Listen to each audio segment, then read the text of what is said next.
आपल्या परिसरात कचरा व्यवस्थापनाची स्थिती आता अतिशय गंभीर झाली आहे। गेल्या 4 वर्षांपासून कचरा गाडी न असल्यामुळे रस्ते, गल्ल्या आणि घराच्या आजूबाजूला प्रचंड प्रमाणात कचरा साचलेला दिसतोय। ताई, नाव कसं तुमचं? माझी रचना बसाली भंगारवाडी। ताई, ह्या एरियात घंटागाडी येत नाही?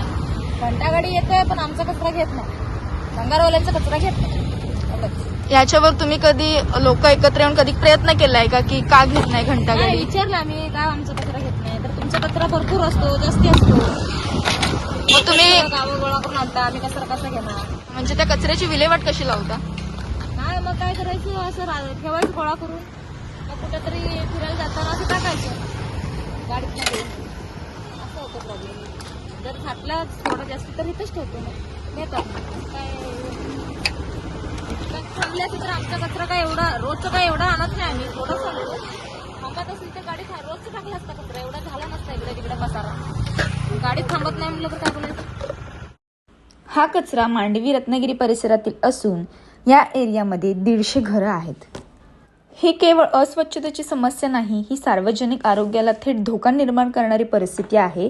या कचऱ्यातून पसरू शकणारे रोग, वाढणाऱ्या माशा आणि निर्माण होणारी दुर्गंधी या सगळ्यामुळे नागरिकाचं जीवन त्रस्त झालं आहे। प्रशासनाच्या निष्काळजीपणामुळे आज सामान्य नागरिकांना हा त्रास सहन करावा लागत आहे।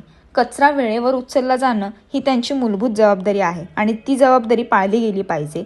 स्वच्छता हा केवळ एक उपक्रम नाही, तो आपल्या परिसराचा, आपल्या शहराचा आणि आपल्या भविष्याचा पाया आहे। या घाणीतून केवळ दुर्गंधीच नाही तर डेंग्यू, मलेरिया, पोटांचे आजार यासारख्या गंभीर रोगांचा धोका वाढू लागला आहे। आज आपल्या गावात रोगराई पसरली तर त्याची जबाबदारी कोण घेणार? एका बाजूला सरकार स्वच्छता अभियानाच्या घोषणा करतंय, तर दुसऱ्या बाजूला ग्रामीण भागात मूलभूत सेवा जसे की रोजचा कचरा उचलणे सुद्धा नीटपणे होत नाही। याचं जिवंत उदाहरण म्हणजे रत्नागिरी। आपण सगळेच प्रगतीच्या शर्यतीत धावत आहोत, पण त्या धावण्यात मागे कुठेतरी आपण विसरलोय आपला निसर्ग, आपली पृथ्वी। रोज आपण आपल्या घरातून कचरा बाहेर टाकतो, पण विचार करतो का तो कुठे जातो, तो नष्ट होतो का? तो फक्त एका ठिकाणाहून दुसऱ्या ठिकाणी जातो आणि आपल्या पर्यावरणाचं ओझं बनतो। प्लास्टिकच्या एका बॉटलला नष्ट व्हायला सुमारे 400 वर्ष लागतात, म्हणजे आपल्या एका क्षणाच्या सोयीसाठी पृथ्वीला शतकानुशतक त्रास सहन करावा लागतो।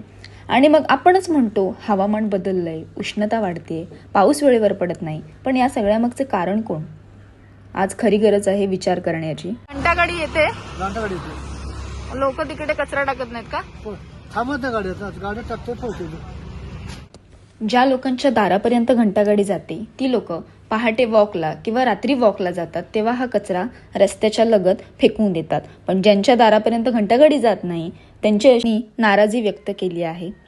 जी लोक फुटपाथवर राहतात किंवा जी लोक झोपडपट्ट्यांमध्ये राहतात त्या लोकांच्या सुद्धा समस्या इतर नागरिकांप्रमाणेच असतात। संबंधित परिसरातील नागरिकांशी आम्ही बोललो, होणाऱ्या त्रासाबद्दल कुणीही तक्रार करण्यासाठी एक पाऊल पुढे येऊ शकत नाही असे त्यांनी स्पष्ट सांगितले। या पडलेल्या कचऱ्याच्या नजीकच लोकांची वस्ती आहे। या कचऱ्यामुळे लोकांना त्रास सहन करावा लागतो, पण तरीही महिला आपल्या पुरुषांच्या धाकामुळे आणि पुरुष तेथील प्रास्ताविक पुढाऱ्यांमुळे तक्रार करू शकत नाही हे लक्षात आले। हे सगळं त्यांच्याशी बोलल्यानंतर एक जागरूक नागरिक परिस्थिती लक्षात घेत केवळ एक लेखी तक्रार नोंदवण्यासाठी मला पुढे येणे गरजेचे वाटले। समाजातील प्रत्येक नागरिकांनी डोळ्यासमोर हे ठेवलं पाहिजे की प्रशासन आपल्यासाठी आहे।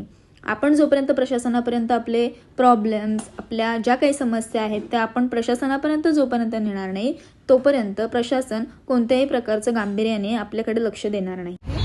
मी आत्ताच नगर परिषद ऑफिसच्या बाहेरून बोलते।